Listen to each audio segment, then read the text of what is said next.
안녕하세요, 김진짜입니다. 김민재 선수가 뛰고 있는 나폴리가 리그에서 압도적인 1위를 유지하고 있습니다. 나폴리가 지금 얼마나 잘하고 있냐면 이 표가 유럽 5대 리그의 모든 팀들을 성적순으로 나열한 거거든요. 여기 승점 봐봐. 아스날이랑 공동 1등입니다. 골득실까지 따지면 나폴리가 더 잘하는 중이에요. 자, 그런 어마어마한 팀에서 김민재 선수가 또 최고의 활약을 펼치고 있습니다. 코리에레 델로 스포르트라고 이탈리아의 3대 스포츠 일간지가 있거든요. 거기서 나폴리 선수들의 전반기 평점을 매겼어요. 김민재 선수는 무려 9.5점, 로버트카, 오시멘, 크라바치헬리아와 함께 최고 평점을 받았습니다. 자, 김민재 선수가 현지에서 이렇게까지 높은 평가를 받는 건 사실 단순히 수비만 잘해서 그런 건 아닙니다. 볼을 갖고 있을 때의 영향력도 어마어마하기 때문에 이런 평가를 받는 거죠. 자, 그래서 오늘은 그동안 많이 다뤘던 수비 관련 얘기는 싹 다 빼고 나폴리가 볼을 가져왔을 때 김민재 선수가 볼을 갖고 있을 때 얼마나 개쩌는지 알아보겠습니다. 알았스까라. 빌드업 시 위치 선정. 나폴리는 기본적으로 볼 점유율을 높게 가져가면서 뒤에서부터 천천히 공격을 풀어나가는 팀이에요. 당연히 후방 빌드업 체계가 잘 갖춰져 있겠죠. 그리고 그 체계 안에서 김민재 선수의 지능적인 위치 선정이 빛을 발합니다. 자, 나폴리는 기본적으로 골키퍼, 포백, 수비형 미드필더가 후방 빌드업을 해요. 골키퍼가 볼 잡았을 때 김민재 선수가 이렇게 내려가서 패스 각도 만들어주는 게 기본이죠. 근데 상황에 따라서 김민재 선수가 이렇게 슉 좁혀버릴 때가 있어요. 좀 낯설죠? 이렇게 숨어버리면 골키퍼가 패스 줄 데가 없어지는 거 아니야? 라고 생각하실 수 있는데 그렇지가 않습니다. 좁히는 이유가 다 있어요. 자, 기본적으로 이렇게 좁히는 움직임은 골키퍼가 왼쪽 풀백한테 패스를 할 수 있도록 공간을 만들어주는 겁니다. 김민재 선수가 이렇게 좁히면 상대 공격수가 김민재를 따라가지 않을 수가 없어요. 안 따라가면 키퍼가 이렇게 사이로 넣어서 돌아서 전진 패스 할 수 있는데 따라갈 수밖에 없죠. 그러면은 이렇게 패스 보낼 수 있는 길이 생긴다는 겁니다. 자, 그러면 어떤 분들은 또 이렇게 생각하실 수가 있어요. 어차피 왼쪽 풀백한테 볼을 보내는 게 목적이라면 김민재가 그냥 내려가서 받아서 왼쪽 풀백 주면 되는 거 아님? 네, 그래도 되는데 타이밍이 너무 늦죠. 아까는 한 번이면 되는데 요거는 패스 2번 해야 되잖아. 자, 그리고 타이밍이 늦는다는 건 상대가 압박할 시간을 준다는 거예요. 이렇게 내려갔는데 상대 공격수들이 한 명씩 잡고 압박한다? 복잡해. 너무 좁아. 그러면 골키퍼가 또 순간적으로 줄 데가 없어집니다. 그러다가 막 당황해가지고 뺏겨가지고 먹히는 거 우리가 종종 봤죠. 그러니까 결론적으로 그냥 이렇게 좁혀가지고 한 방에 풀백한테 보내는 게 낫다. 김민재의 지능적인 움직임이 나폴리 후방 빌드업의 템포를 높여준다. 없어지기. 김민재 선수가 이렇게 쭉 나와가지고 측면 쪽에 동료한테 패스를 준 다음에 이렇게 쓱 올라가서 없어져 버리는 움직임을 가져갈 때가 있습니다. 이게 어떻게 보면 언더래핑을 하는 거거든요. 그 몇 년 전에 3백스는 셰필드 유나이티드의 스토퍼들이 이렇게 올라가는 건 봤어도 포백의 센터백이 이렇게까지 올라간다? 이거는 굉장히 희귀한 장면입니다. 자, 그런데 김민재 선수가 패스 주고 이렇게 없어지는 이유가 있습니다. 골 받은 선수한테 공간 만들어 주려고. 자, 만약에 김민재 선수가 패스를 주고 여기에 그냥 서 있었다? 그러면 상대 선수들이 한 명 한 명씩 잡고 강하게 압박 들어가죠. 그리고 상황상 요 볼 받은 선수는 뒤에 백패스할 동료도 없죠. 민재 선수가 나가 있으니까 그러면 막 압박당해서 뺏기기가 너무 쉽죠. 자, 근데 김민재 선수는 요렇게 없어져 주죠. 이러면 어떻게 돼? 상대 미드필더가 김민재를 따라가지 않을 수가 없습니다. 안 따라가면 요 패스 하나로 그냥 뚫릴 텐데, 그리고 요 상대 풀백도 이쪽 패스 각도를 막지 않을 수가 없습니다. 그리고 얘가 혹시나 공중으로 요렇게 뛰어가지고 요쪽으로 패스할 수도 있죠. 그러니까 왠지 살짝 처지게 돼. 절로 볼 가면 커버하러 내려가야 될 거 아니야. 자, 김민재 선수의 움직임에 의해서 상대 선수들이 영향을 받으면 요 볼 가진 선수한테 어느 정도 공간이 생깁니다. 그리고 결정적으로 김민재 선수가 있던 요 자리에 공간이 생겨요. 그러면 안쪽으로 치고 들어오면 돼. 그러니까 이런 것도 김민재 선수의 오프 더블 움직임이 참 영리한 거예요. 트래핑 판단력. 자, 월클 센터백들의 공통점이 또 뭔지 아세요? 순간적으로 트래핑을 어느 부위로 할지 어디다가 해놓을지 판단할 줄 안다는 겁니다. 그리고 김민재 선수도 그 능력이 있어요. 자, 예를 들어서 상대의 롱킥이 김민재 선수 쪽으로 간다? 그러면 민재 선수는 낙하지점 쪽으로 슬슬 움직이겠죠? 그러면서 속으로 생각하는 거야. 저 왼쪽에 마리오 후이한테 헤더로 떨궈야지. 자, 그런데 상대 공격수가 김민재 선수를 압박하는 척 하다가 갑자기 경로를 바꿔요. 그러니까 후이한테 헤더로 떨궈 놓을 거를 예측하고 이 세컨볼 먹으러 가는 거야. 그러면 그때 김민재 선수가 그걸 보고 헤더를 안 하고 승가로 트래핑을 합니다. 그래서 바로 자기 발밑에 떨궈 놓죠. 볼 지키는 거야. 아마 축구 많이 보시는 분들은 이런 장면 심심찮게 보셨을 거예요. 근데 이거 쉽지가 않습니다. 자, 그리고 김민재 선수가 한 번은 이런 적이 있었어요. 비슷하게 롱킥이 쭉 날라왔어. 근데 상대 공격수들이 압박을 굉장히 빡세게 했어. 김민재 선수한테도 왼쪽 풀백한테도 한 명씩 붙었어. 그래서 이거는 헤더 안 하고 그냥 승가 트래핑을 해놔도 뺏길 위기였던 거예요. 그래서 김민재 선수는 순간적으로 가슴 높은 트래핑을 요 뒤쪽에다가 해놓습니다. 그리고 뒤에 따라오는 상대 공격수 체크하면서 키퍼한테 백패스, 다시 안정적으로 볼 소유.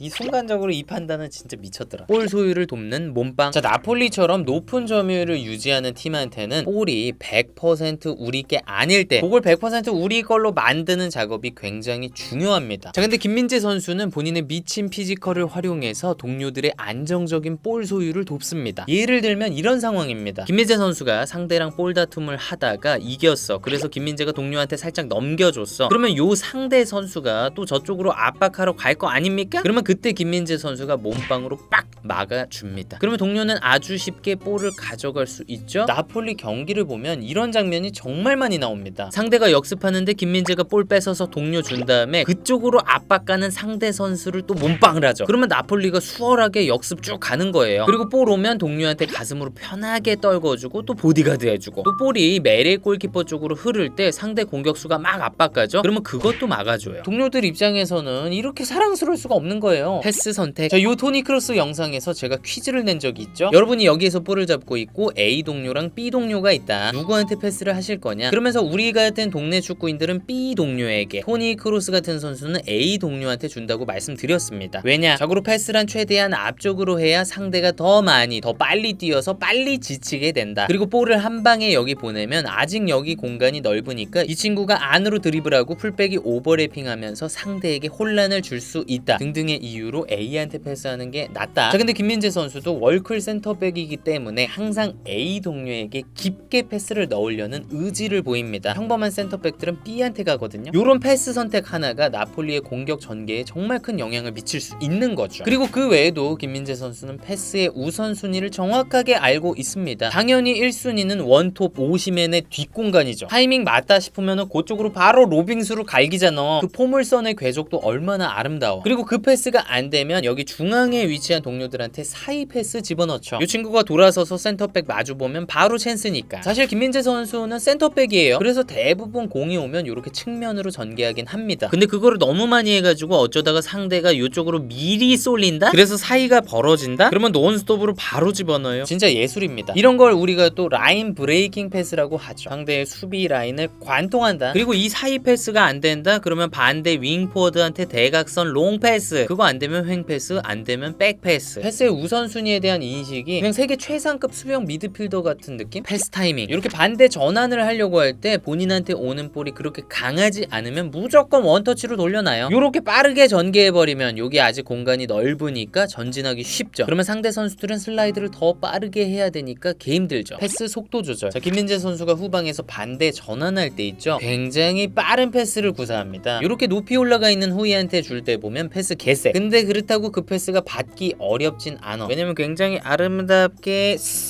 바닥에 붙어가거든요. 그리고 가끔 로보트카나 지엘린스키가 김민재한테 백패스 주고 다시 바드로 내려와요. 이럴 때는 이 선수가 볼 갖고 돌아서기 쉽게 아주 살짝 내줍니다. 이런 거는 유치원생도 받고 돌아설 수 있어요. 자, 근데 김민재 선수는 패스의 속도뿐만 아니라 무게도 참 적절해서 그 패스를 받기가 정말 쉽습니다. 패스의 무게? 무게라니까 좀 감이 안 오실 수 있는데 이런 겁니다. 똑같은 공 하나로 축구를 하는데 어떤 친구의 패스는 뭔가 묵직해. 뭔가 무회전이 걸려오는 것 같고 받을 때 보면은 앙리가 봤던 그 물공 같아. 자, 근데 반면에 어떤 친구의 패스는 궤적 자체가 굉장히 예측하기가 쉽고 트래핑이 가볍게 잘 돼요. 머리로 치면은 뭐랄까 수술 한번 친 것 같아. 경쾌해, 산뜻해. 그리고 김민재 선수의 패스가 딱 그렇습니다. 해외 언론이 김민재 선수의 패스를 묘사한 거 보면 크리스프라고 하거든요. 이게 뭔 뜻이냐면 상쾌하다는 뜻입니다. 그래서 김민재 선수가 패스를 딱 하면은 동료들이 한 번에 처리하기가 쉬워요. 그리고 막 옆에서 압박이 들어와도 트래핑하기 쉽고요. 자, 근데 김민재 선수 정말 대단한 게 이런 패스 속도 조절, 패스의 무게 조절이 오른발뿐만 아니라 왼발도 된다는 겁니다. 왼발 진짜 좋아. 패스 길이 조절. 센터백들이 반대 전환한다고 롱 패스 할 때 있죠? 근데 그럴 때 패스의 길이 조절이 참 중요해요. 너무 길게 차면 높으니까 그냥 나가버리고 너무 짧게 차면은 바운드 빵 돼가지고 또 이렇게 나갈 수가 있어. 근데 김민재 선수는 그런 경우가 거의 없습니다. 길이 조절이 굉장히 좋아가지고 이렇게 발로 바로 받거나 하프 발리로 받거나 가끔 이렇게 안 되더라도 그 바로 앞에서 바운드가 돼가지고 이렇게 가슴으로 잡을 수 있게끔 길이 조절이 적절합니다. 적절하다. 샷 크리에이팅 액션스. 자, 앞서 말씀드렸듯이 김민재 선수의 패싱력 정말 좋습니다. 그리고 이런 훌륭한 패싱력이 공격에서의 좋은 영향력으로 이어져요. 이 그래프를 한번 보실까요? 김민재 선수의 스카우팅 리포트인데요. 막대기가 초록색이고 길게 이어지면 김민재 선수가 그 부문에서 굉장하다는 겁니다. 일단 요거 봅시다. 패스 시도. 이건 100분위로 따지면 92%네요. 그러니까 상위 8%라는 거죠. 그리고 여기 보시면 샷 크리에이팅 액션스. 이게 100분위 94%네? 그러면 상위 6% 안에 든다는 거 아니야. 그래서 샷 크리에이팅 액션스가 뭐냐? 패스를 했거나 드리블을 해서 그 시퀀스가 슈팅까지 이어진 횟수. 센터백이 찬스로 이어지는 시퀀스를 만드는 게 얼마나 되겠냐고요. 근데 김민재 선수는 아주 상위권이라는 거예요. 과감한 패스와 실수 그 사이. 자, 센터백이 본인의 공격적인 영향력을 높이기 위해서 과감한 전진 패스 찌르는 거 좋습니다. 근데 그렇다고 너무 욕심부리면 그 패스가 잘려가지고 아주 큰 위험을 초래할 수가 있어요. 그래서 센터백들한테는 지금 과감하게 패스를 찔러도 될까? 아니면 안전하게 그냥 뻥 걷어내야 될까? 요 사이에서 판단하는 능력이 정말 중요합니다. 근데 그게 쉽지가 않겠죠. 판단할 시간이 길지가 않아요. 근데 김민재 선수는 그 판단이 정말 좋습니다. 자, 예를 들어서 상대가 김민재 선수 쪽 뒷공간에 길게 빵 차나요? 그러면 김민재 선수가 요걸 미리 예측해서 내려가고 있죠. 근데 상대 공격수가 굉장히 강하게 압박하네? 요럴 때 사실 김민재 선수가 오른쪽 풀백인 디로렌초한테 짧게 줘도 되긴 합니다. 근데 민재 선수는 그 짧은 찰나에 디로렌초한테 상대 선수 2명이 압박 들어가는 걸 봐요. 그래서 라인 따라서 뻥 그냥 걷어내죠. 대부분의 선수들은 그냥 패스 줘가지고 얘가 뺏기게 만들걸? 흘리기. 자, 개인적으로 제가 김민재 선수의 판단력 그리고 반응 속도에 굉장히 놀랬던 장면이 있습니다. 자, 나폴리가 수비를 하다가 성공을 했어요. 다시 전진하려는 상황이었어. 로보트카가 여기, 김민재 선수가 여기 있었습니다. 서로 굉장히 가까이 있었는데 로보트카의 패스가 개셌어. 그래서 김민재 선수가 본능적으로 흘렸죠. 알고 보니까 저기 측면에 폴리타노가 받으려고 기다리고 있었어. 이거는 김민재 선수가 그냥 흘린 게 아니라 패스의 강도를 보고 메시지를 읽은 거야. 야, 이건 나한테 주는 게 아니구나. 뒤에 누군가한테 주는 거구나. 그걸 눈치 까고 빠르게 흘린 거지. 그 짧은 시간에. 말이 됩니까? 평범한 선수들은 그냥 이걸 받으려고 해요. 근데 이게 받아지나 패스가 개센데 몸 맞고 튀어나오지. 그러면 상대가 이거 다시 잡아가지고 공격 들어가지. 바로 찬스 내주는 거야. 네, 오늘은 김민재 선수가 볼을 가졌을 때 미치는 영향력에 대해서 알아봤습니다. 김민재 선수의 이런 영리한 위치 선정, 패스 선택, 순간적인 판단력 이런 것들이 나폴리의 무시무시한 공격력에 영향을 미치고 있는 거겠죠. 자, 이제 시즌이 반 정도 지났습니다. 나폴리가 1위인데 2위랑 승점이 12점 차이예요. 3위랑은 13점 차이고요. 나폴리가 정말 우승을 할 수 있을까요? 이번에 우승하게 되면 마라도나 시절에 했던 우승 이후에 처음입니다. 함식, 메르텐스, 인시니 이런 선수들이 있을 때도 못했었는데 과연 김민재 선수가 역사의 이름을 새길 수 있을지 지켜보겠습니다. 이번 시즌 끝나면은 나폴리의 잔류? 아니면 이적? 레알 가자 그냥. 네, 오늘은 여기까지입니다. 저는 또 다음 축구 컨텐츠에서 뵙겠습니다. 감사합니다.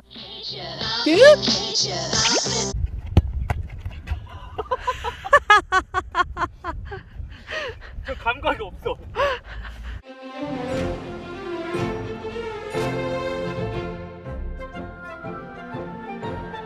Shut up and